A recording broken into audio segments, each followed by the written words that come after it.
Hello, dears. Good morning, dear taxpayers. Today, we are going to discuss a very important topics. The name of topic is TCS on the sale of goods exceeding 50 lakhs, है ना? अभी एक नया provision government ने apply कर दिया है 1 October 2020 से। तमाम टैक्स पेयर को इस बात का ध्यान रखना है कि टीसीएस हमें चार्ज करना है या कलेक्ट करना है फ्रॉम द बायर। तो इसी टॉपिक के ऊपर कई सारे सवाल हो सकते हैं। कौन से बिजनेसेस को ये टीसीएस एप्लीकेबल होगा, कौन लोग कलेक्ट करेंगे, कौन लोग कलेक्ट करने के बाद जमा करेंगे, कहाँ जमा करेंगे, कैसे जमा करेंगे, कितना टर्नओवर रहने के बाद टीसीएस कलेक्ट करना पड़ेगा, है ना? बहुत सारे अन्य क्वेश्चंस।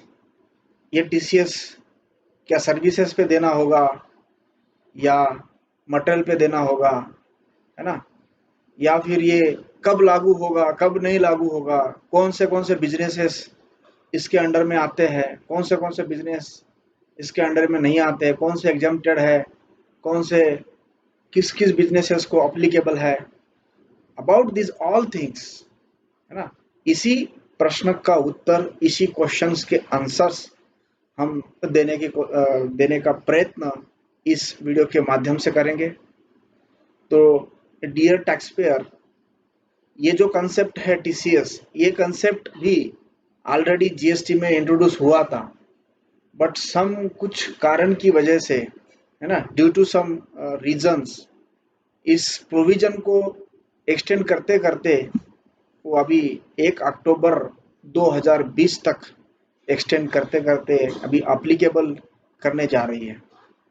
बहुत ही इम्पोर्टेंट प्रोविजंस है, सबको समझना होगा कि ये क्या है, ये कौन से बिजनेसेस को लागू है ना? तो इस सारी कंसेप्ट को समझने के लिए इसमें से इस रिलेटेड जो भी प्रश्न है, इस रिलेटेड जो भी क्वेश्चन है, उसके आंसर या उसकी मीनिंग को अंडरस्टैंडिंग करने के लिए इस वीडियो को अंत तक जरूर देखें, ठीक है? तो दोस्तों, डियर टैक्स पेयर, हम लोग ये प्राइमरीली ये समझ रहे हैं कि TCS on sale of goods exceeding RS 50 lakh with effect from 1 October 2020। Primarily देखने से ऐसा लग रहा होगा कि सारे बिजनेसेस को टीसीएस कलेक्ट करना चाहिए, पर ऐसे प्रोविजंस नहीं है। तो हम धीरे धीरे हर प्रश्न का उत्तर देने का प्रयत्न इस वीडियो के माध्यम से करने जा रहे हैं, है ना? तो government of India in the finance bill 2020 introduced a new subsection 1H to section 206 C of the Income Tax Act 1961 IT Act, widening the scope of tax collection at a source। Tax collection at source, उसी को हम TCS बोलते हैं shortly, है ना? Provision of income tax act, इस act में ये प्रोविजन को लाया गया है।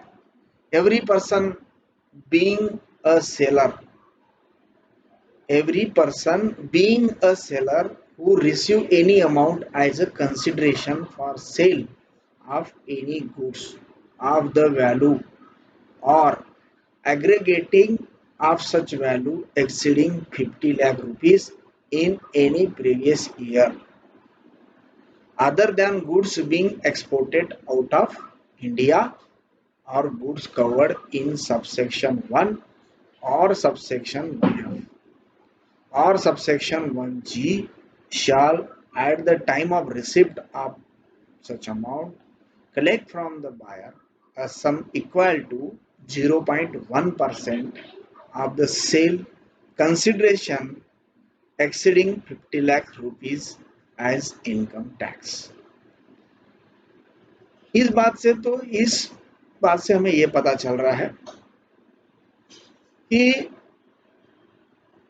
एक कोई सेलर है ना, कोई सेलर वो जब after sold the material he received some amount as consideration for sale of any goods, है ना।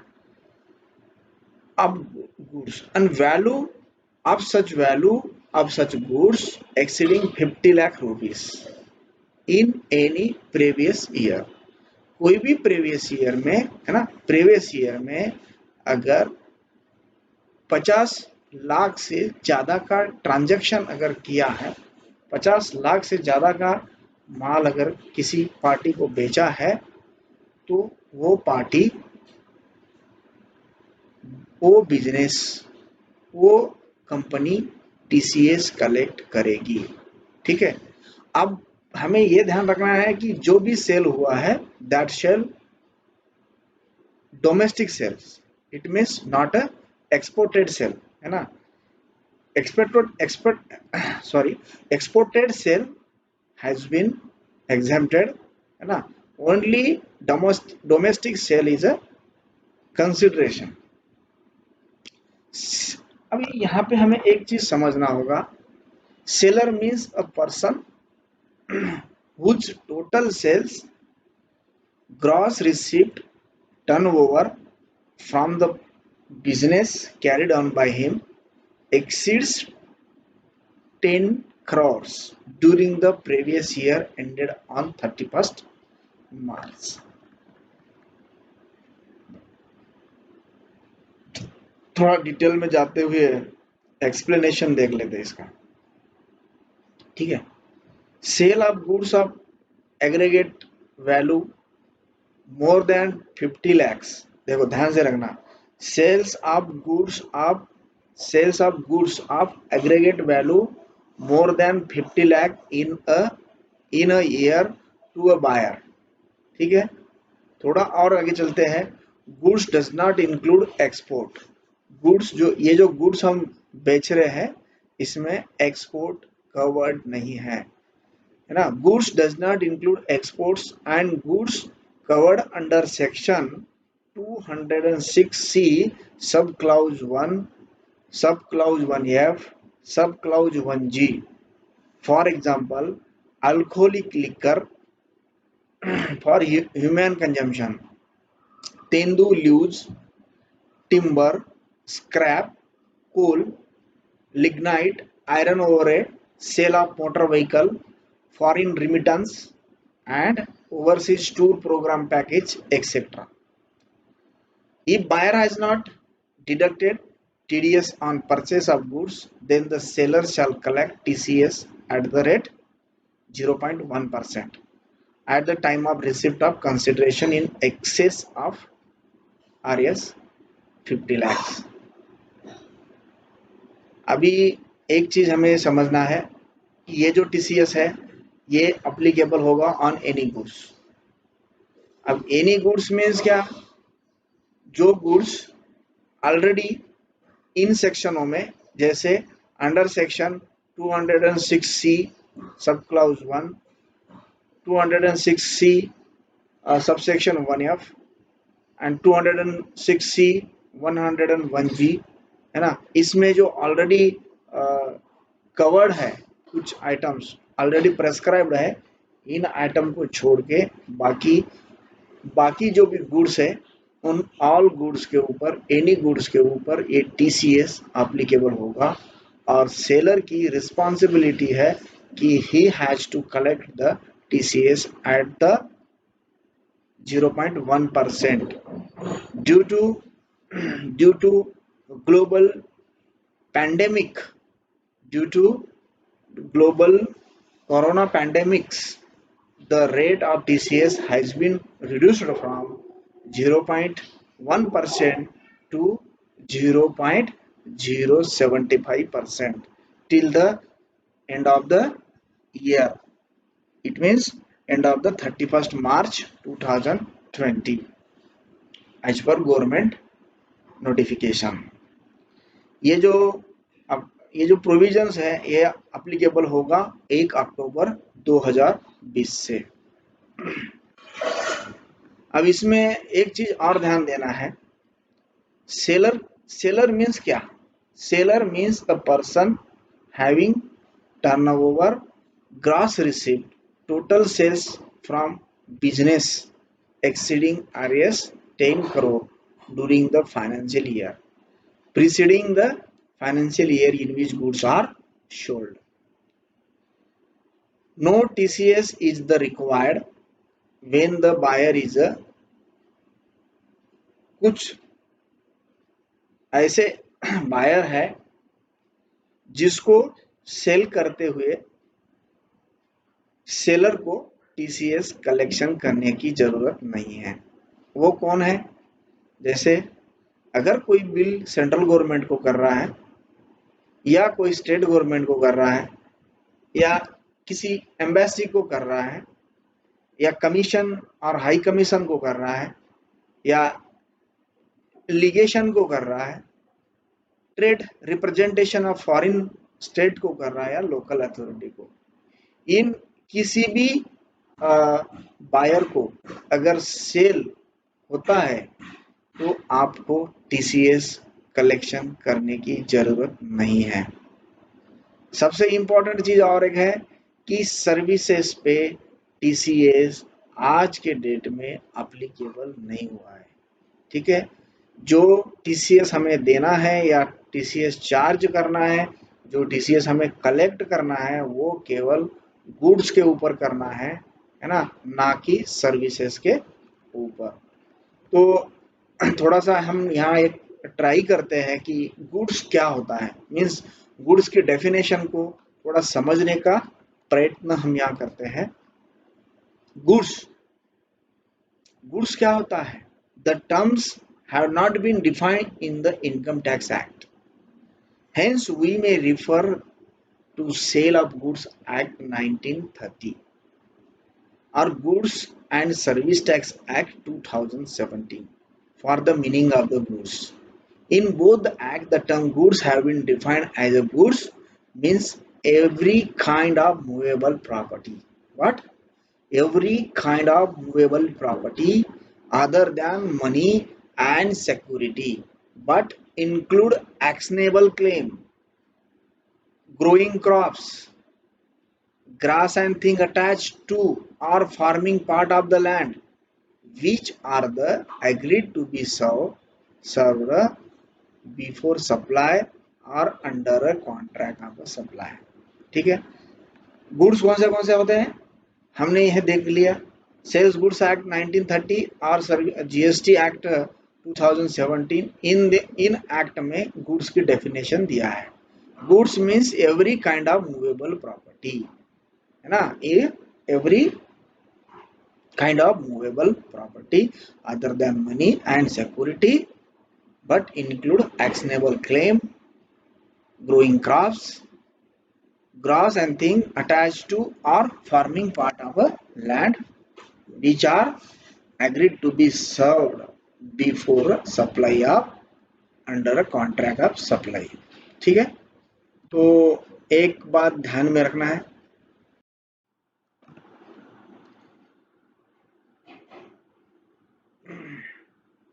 Pan Aadhaar not provided buyer. अगर ऐसे कोई बायर है जिन्होंने पैन और आधार दिया नहीं है, तो ऐसे केस में जो टीसीएस चार्ज करना होगा वो 1% इंस्टेड ऑफ 0.1%, है ना। उसे कोई कोविड-19 की वजह से जो एग्जाम्पशन या रिलैक्सेशन या कंसेशन दिया जा रहा है वो नहीं मिलेगा। ठीक है, एग्जेम्प्टेड ट्रांजैक्शन क्या होता है? Exempted transaction, if the buyer is liable to deduct tax at source purchased by him and the buyer has deducted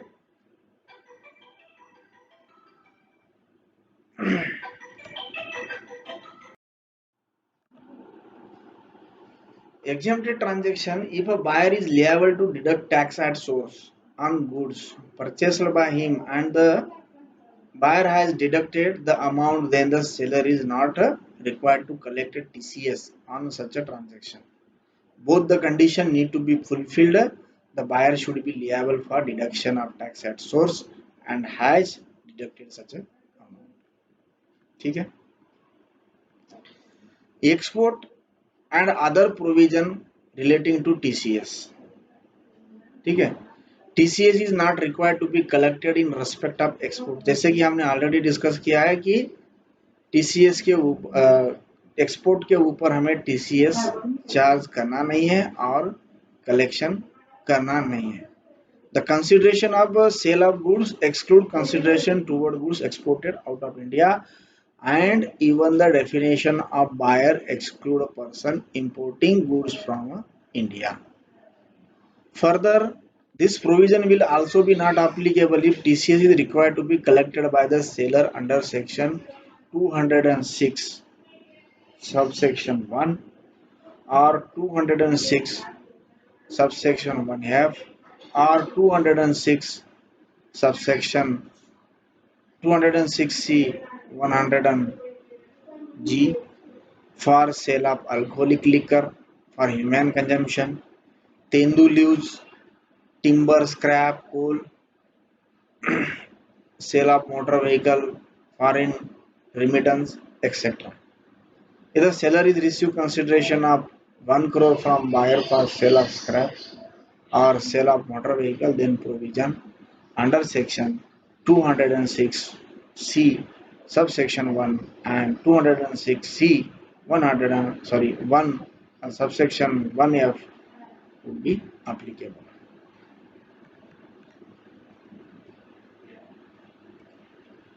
qualifying amount. अब हमें ये चीज को समझना है कि TCS की क्वालिफाइंग अमाउंट क्या है. The amount on which the tax need to be collected shall be limited only to the consideration for sale of goods actually received. The liability is triggered at the point of receipt of amount once the aforesaid threshold of RS 50 lakh is crossed. In the absence of sales of goods and amount received, the liability does not exist. The sale consideration can be interpreted as amount received in advance or in arrears. In case if there is some change in a valuation, say under GST law, then too the requirement of TCS will be aqua actual consideration and not a qua valuation under the GST law. बहुत ही important provision है. बहुत ही important एक मतलब इसका जो हम कह सकते कि TCS एक्चुअली कब लागू होगा. ठीक है. अब हमें यह लग रहा है कि क्या हमें हर सेल के ऊपर TCS लगाना है या नहीं लगाना है. TCS तो हमें लगाना है आफ्टर 50 लाख क्रॉस्ड. ठीक है. या 10 करोड़ का टर्नओवर अगर है प्रीवियस ईयर में.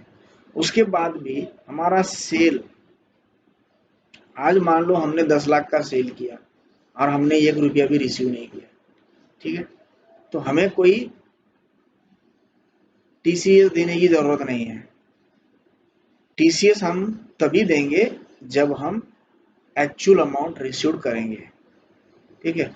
अगर हमने मान लो आज 10 लाख का सेल किया है, कल 10 लाख का किया है और हमें अमाउंट अभी 5 लाख ही मिला है, तो हमें क्या 20 लाख के ऊपर टैक्स देना होगा या क्या हमें क्या 40 लाख पे टैक्स देना होगा? नहीं. आपको जितना अमाउंट रिसीव्ड हुआ है, जितना कंसिडरेशन आपने रिसीव्ड हुआ है, कलेक्ट किया है, उसी कलेक्शन के ऊपर या उसी कंसिडरेशन के ऊपर आपको TCS देना है गवर्नमेंट को. ठीक है. TCS on trade receivable standing in books as on 30 September 2020.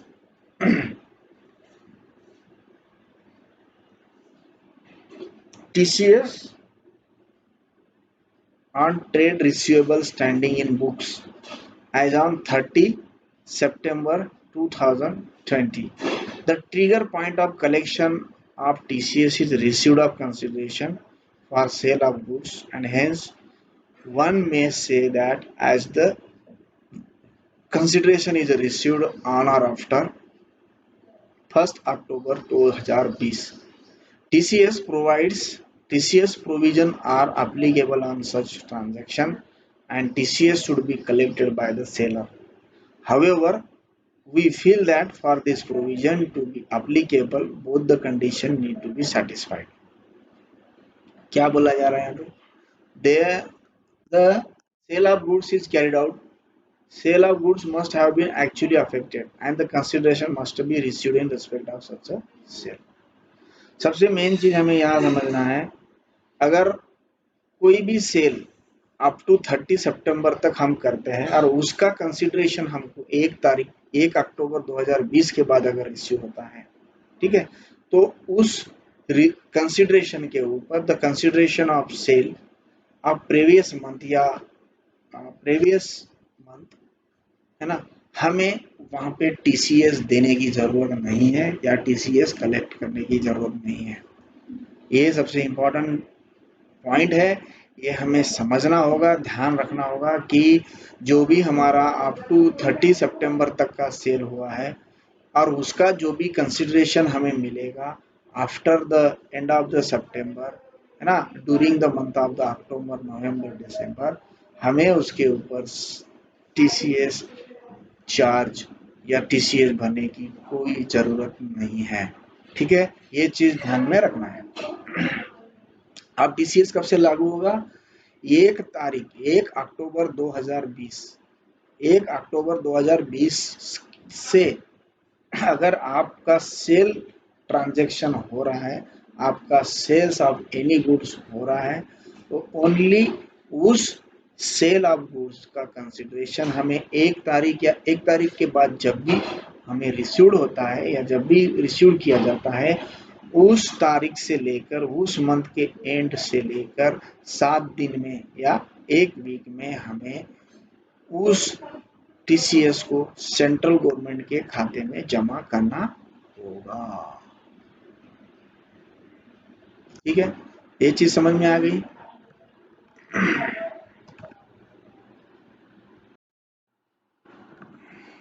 Point of tax collection. अब पॉइंट ऑफ टैक्स कलेक्शन हमें थोड़ा सा डीपली समझना चाहते हैं कि सिचुएशन कैसी है और कब हमें टीसीएस देना है।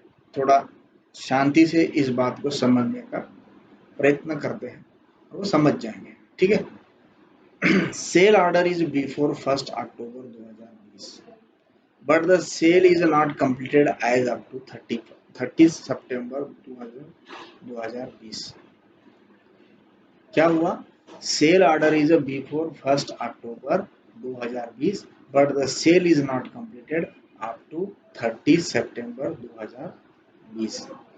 TCS would be applicable only in respect of amount received on or after 1 October 2020. अभी क्या है कि ऑर्डर हमारा 1/10 का था, है ना, but the sale is not completed. हमारा सेल कंप्लीट नहीं हुआ 30 सितंबर 2020 तक, पर अभी इसका मतलब कब कंप्लीट हुआ? In the month of October, है ना, तो इसके ऊपर हमको टीसीएस देना है।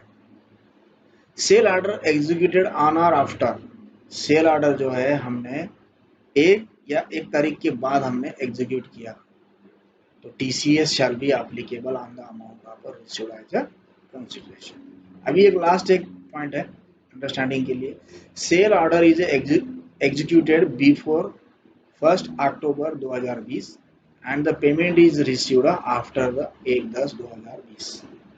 ठीक है, अभी यहाँ पे समझना है कि ऐसे सिचुएशन में TCS shall not be applicable on the consideration amount as the sale has happened before 1 October 2020। ठीक है, तो ये एक छोटा सा पॉइंट है लेकिन बहुत ही इंपॉर्टेंट पॉइंट्स है जो हमें ध्यान में रखना है और समझना है और इसके अकॉर्डिंगली हमें हमारा बुक ऑफ रिकॉर्ड और उस हिसाब से हमें रिकॉर्ड मेंटेन करना है।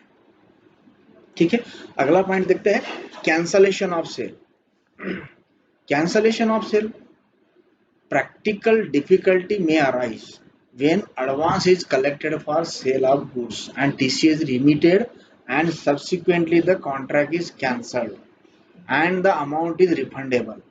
In such case, the seller may only refund the primary sale consideration received and not the TCS amount, since such TCS amount is already credited as per prepaid taxes and will appear in Form 26AS, and the buyer should not insist for refund of TCS amount as the buyer would otherwise be entitled to credit of TCS in the return of income. ठीक है, सबसे important चीज है कि cancellation of cell हो गया, cancellation of cell हो गया, बट क्या हुआ कि इस केस में हमने एडवांस में पेमेंट रिसीव कर लिया। एडवांस में पेमेंट रिसीव करने के बाद सेल ऑफ कॉन्ट्रैक्ट हमारा कैंसल हो गया और हमारी जिम्मेदारी ये बनती है कि अभी हम उसको पूरा अमाउंट वापस कर दें, है ना। जितना हम अमाउंट रिसीव्ड किया था, जितना कंसिडरेशन हमने उससे रिसीव्ड किया था, that should be refunded to the buyer. पर इस केस में जब से ये प्रोविजन लागू होगा, उस केस में आपको टीसीएस जो कंसिडरेशन आपने रिसीव्ड किया या कलेक्ट किया, उसमें से टीसीएस की अमाउंट माइनस करके रिमेनिंग अमाउंट आपको उस बायर को रिफंड करना है और टीसीएस की अमाउंट आपको डिपॉजिट करके वो जमा कराना है, ठीक है। और उसका 26AS में उसका क्रेडिट उस बायर को मिलेगा। इट मीन्स कि हमें उसका टीसीएस काट के डिपॉजिट करना है और वही टीसीएस का 26AS में रिफ्लेक्ट होगा, जो बायर उस टीसीएस का इनकम टैक्स में क्रेडिट के रूप में क्लेम करेगा, ठीक है। तो एक चीज ध्यान में रखना है कि हम अगर किसी केस में एडवांस पेमेंट रिसीव कर लेते हैं और एडवांस पेमेंट रिसीव करने के बाद अगर हमारा ट्रांजैक्शन या सेल ऑफ कॉन्ट्रैक्ट कैंसिल हो जाता है, उस केस में हमें पूरा पैसा वापस करना है एक्सेप्ट टीसीएस अमाउंट, और वो टीसीएस अमाउंट हमें गवर्नमेंट मतलब टीसीएस जमा करना है और उसी का क्रेडिट उस बायर को मिलेगा इनकम टैक्स में, ठीक है। तो एक चीज ये अपन यहाँ पे समझ गए हैं। दूसरी बात है whether consideration will include the amount collected toward GST.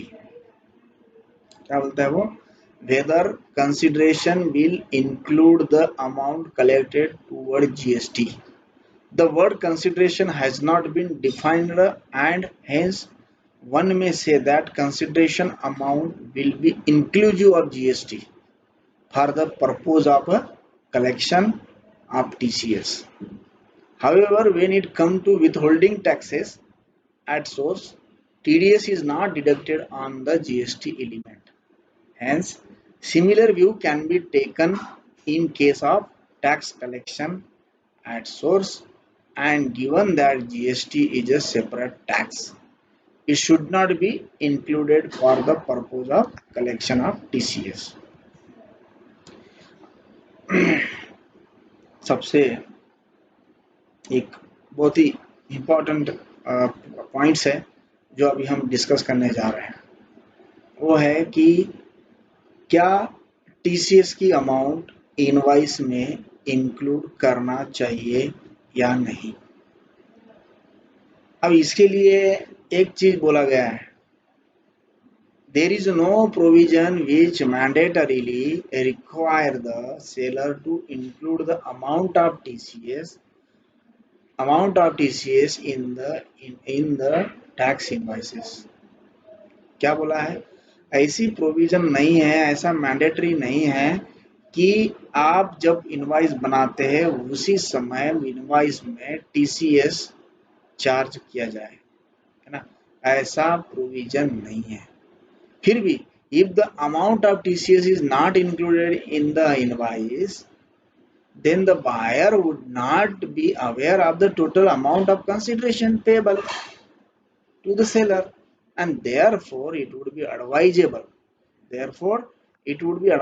for the seller to add the TCS figure in the invoices itself and also raise an accounting entry in the books of accounts as a TCS liability, even though not payable until the receipt of consideration. It may be noted that even though if the TCS amount is debited to the buyer, the liability to deposit TCS under section 206C subsection 1H does not arise till receipt of consideration. यहाँ पे बहुत important चीज किया बोला गया है, क्या है? सबसे पहली बात तो टीसीएस आपको इनवाइसेस में लगाना मैंडेटरी नहीं है। दूसरी बात ये कि बोला जा रहा है कि अगर टीसीएस इनवाइस में लगाना मैंडेटरी नहीं है तो बायर जो है उसको कैसे पता चलेगा कि इतना अमाउंट और भी देना है ना, कि टीसीएस की अमाउंट भी बायर सेलर को देना है, उसे तो पता नहीं होगा। तो बायर को अवेयर करने के लिए ये एडवाइस किया जा रहा है कि आप इनवाइसेस में ही sale TCS on sale of any goods का चार्ज कर दो और उसके अकॉर्डिंगली बायर को अवेयर कर दो कि इतना टोटल अमाउंट होगा, है ना। और उसकी जो लिएबिलिटी है वो लिएबिलिटी तो तभी राइज होती जब आप जब तक वो पूरा कंसिडरेशन आप बायर से रिसीव नहीं करते तब तक आपको टीसीए जमा कराने की कोई जरूरत नहीं है ना। The liability deposit TCS under section 200C subsection 1H does not arise till the receipt of the consideration। ठीक है ना। तो hello dear my tax payer, video बड़ा हो जाएगा या ज़्यादा बड़ा होने की वजह से टैक्स पेयर को या व्यूवर्स को कहीं तकलीफ हो सकती है, इसकी वजह से मैं इस वीडियो को यहीं स्टॉप कर रहा हूं। और कुछ और सवाल है इस सब्जेक्ट को लेकर, TCS on sales of goods को लेकर, वो सवाल के आंसर मैं नेक्स्ट वीडियो सेकंड वीडियो में डिस्कस करना चाहूँगा, है ना। तो please if you like my this video, so please you subscribe my channel and you comment in the chat sections, and I will also provide the uh, in text about whatever we have discussed in this video. So dear my viewers, dear taxpayers, I hope you will get the sufficient material to understand this the concept. I am trying to provide the such information which are the very important, which are the required to know all the taxpayer. And my advice is that whatever I discussed, whatever I uh, told in this video, it is the totally on the study purpose, it is for the general knowledge purpose. My advice is that every taxpayer and every student, uh, whoever want to to do anything, means any provisions, any knowledge we have discussed in this video, it is disclaimed that you are advised to that you have to confirm with your concern authority, we have confirmed with your CA, with your authorized person, after that you do the necessary action, है ना। This video is only advisable purpose, this video is only knowledge, we are trying to provide the knowledge to the viewers and the dear and to the taxpayer. So dears, thanks, I would like to stop here. Please, if you like this video, so please subscribe my channel and and comment in the chat box. Okay, dears. Thanks.